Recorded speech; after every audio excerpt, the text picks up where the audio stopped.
Hi, welcome to day 2 of NTET series with Dr. Prakriti. This is my channel, The Stetho Life. So today we are going to study what are the different levels of teaching. जब भी हम किसी student को पढ़ाते हैं तो हम उसके 3 अलग अलग लेवल्स को अफेक्ट करते हैं. The first level is the memory level teaching. It is also known as the thoughtless teaching. Basically, memory level of teaching is where you share your knowledge, your facts, your data with the students and they memorize it with or without understanding. Basically हम जो भी information और facts बच्चों को पढ़ाते हैं वो उसे याद रखते हैं, वो उसे मेमोराइज कर लेते हैं, वो उसे mug up can be through repetition और through writing. It can be said as the simplest form of learning where students repeat whatever they learn. Now next comes the understanding level of teaching, that is the thoughtful teaching. हम उसे ideas या theories को explain करते हैं और वो उसे नई नई situations में या अपने future में आने वाली चीज़ों में apply कर सकता है. इसमें student का और teacher का दोनों का critical thinking involved होता है. Third is the reflective level of thinking, that is the upper thoughtful level. ये लेवल बहुत ही डीप लेवल ऑफ टीचिंग है एंड इसे हर टीचर प्रैक्टिस नहीं करता. बेसिकली आप जो भी टॉपिक अपने स्टूडेंट्स को पढ़ा रहे हैं, आप कोशिश करें कि बच्चे उस कॉन्सेप्ट में डीप डाइव करें, उसमें सोचें, उसमें अपना ब्रेनस्टॉर्मिंग करें और उससे कुछ नया निकाल कर लेके. बच्चे उस कॉन्सेप्ट को एनालाइज करते हैं और अपने फ्यूचर में उसे किस तरीके से यूज कर सकते हैं, उसके क्या प्रोज एंड कॉन्स हैं, उसे भी एनालाइज करते हैं. इस लेवल ऑफ टीचिंग के थ्रू हम बच्चों में हाई ऑर्डर थिंकिंग को डेवलप कर सकते हैं. जरूरी नहीं है कि ये टीचिंग बुकिश ही हो, but out of the box जाके भी बच्चे कुछ नया इनोवेट कर सकते हैं. So in the 3 levels of teaching, the memory level comes at the bottom. Then comes the understanding level and the highest one is the reflective level of teaching. Now, let's see what are the steps of teaching. So basically, teaching के 6 steps होते हैं. कोई भी teacher अपने class लेने से पहले या अपने स्टूडेंट से इंटरैक्ट करने के पहले अपने आप को और अपने टॉपिक को, इवन अपने क्लासरूम को भी प्रिपेयर करते हैं. So the first step of teaching is preparation. The second step of teaching is presentation. Teacher physical, audio, visual किसी भी तरीके से अपने बच्चों को उस कॉन्सेप्ट को, उस टॉपिक को प्रेजेंट करते हैं and students learn from the teachers. The third point is comparison. Teacher जो कॉन्सेप्ट पढ़ा रहा है वो उसे अलग अलग चीज़ों के साथ कंपेयर करते हैं और उसका कंपेरेटिव एनालिसिस बच्चों को बताते हैं. Fourth topic is generalization. Teacher जो भी कॉन्सेप्ट पढ़ा रहे हैं वो उसे जनरलाइज करके, यानी कि डे टू डे लाइफ में बच्चे उसे कैसे यूज कर सकते हैं, उसका क्या एनालिसिस है, वो बच्चों को बताते हैं. Next step of teaching is application. सिर्फ थियोरेटिकल नॉलेज काम नहीं आती है. बच्चों को जितना ज़्यादा हम प्रैक्टिकल नॉलेज देंगे बच्चे उतना बेहतर पढ़ पाएंगे. So application, I think, according to me, is a very important step of teaching. Last but the most important step of teaching is evaluation. बच्चों को हमने जो पढ़ाया है वो उसे कितना समझ पाए हैं, कितना अंडरस्टैंड कर पाए हैं और उस पर कितना रिफ्लेक्ट कर पा रहे हैं, ये हमें एनालाइज करना होता है. इसके लिए हम बच्चों को किसी तरह का टेस्ट दे सकते हैं, उनका ओरल एग्जाम ले सकते हैं, उन्हें किसी तरह का प्रोजेक्ट भी दे सकते हैं बनाने के लिए. So let's revise the 6 steps of teaching once more. Number 1 is the preparation. Number 2 is presentation.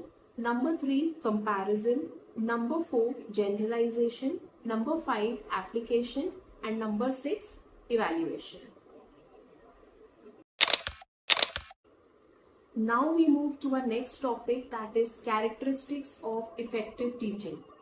So basically वो कौन से तरीके हैं जो किसी भी टीचर के टीचिंग प्रोसेस को बहुत ही इफेक्टिव बना देते हैं, जिससे बच्चों को पढ़ने में बहुत ज़्यादा मज़ा आता है और वो बहुत अच्छे से उस चीज़ को ग्रैस्प कर पाते हैं. So let's study.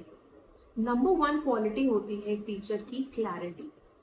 आपके कॉन्सेप्ट्स, आपका वर्बल इंफॉर्मेशन, आपका टॉकिंग, आपका प्रेजेंटेशन जितना ज्यादा क्लियर होगा बच्चे उतना ज्यादा अच्छे से सीख पाएंगे। अगर आपका वर्बल क्लियर नहीं है तो बच्चों को बहुत सारे डाउट्स पैदा होंगे और वो ठीक से नहीं पढ़ पाएंगे।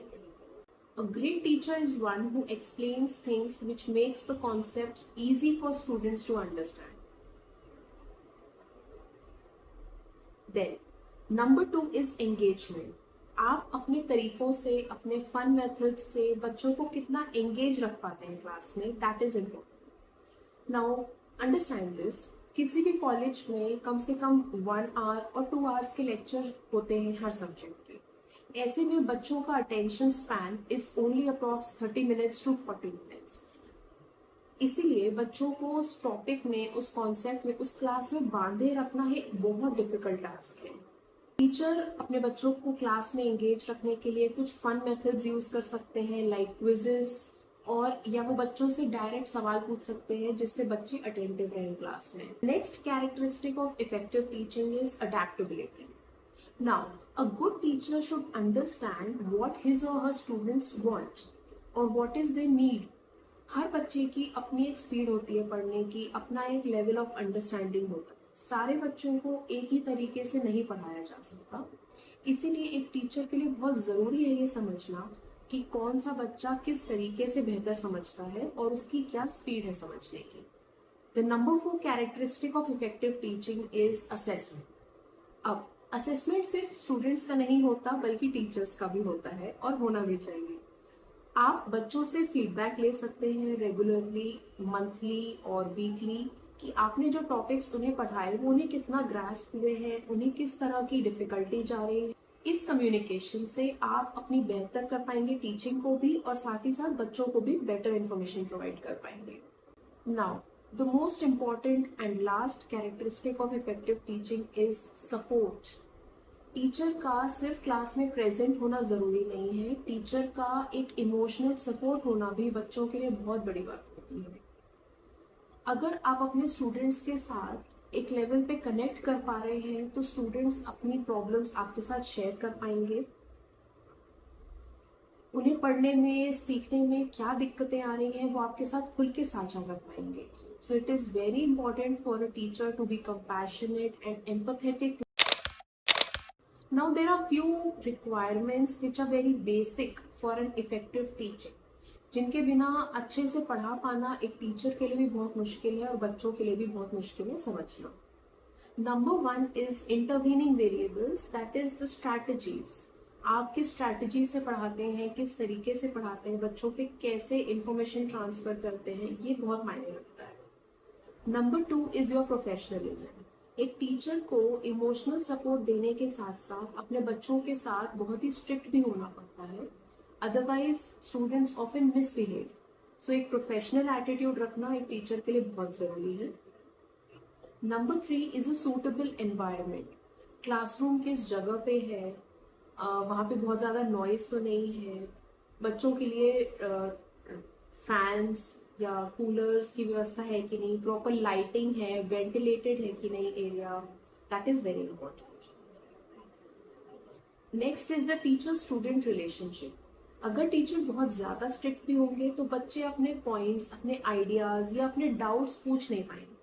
So it is very important to maintain a healthy teacher student relationship.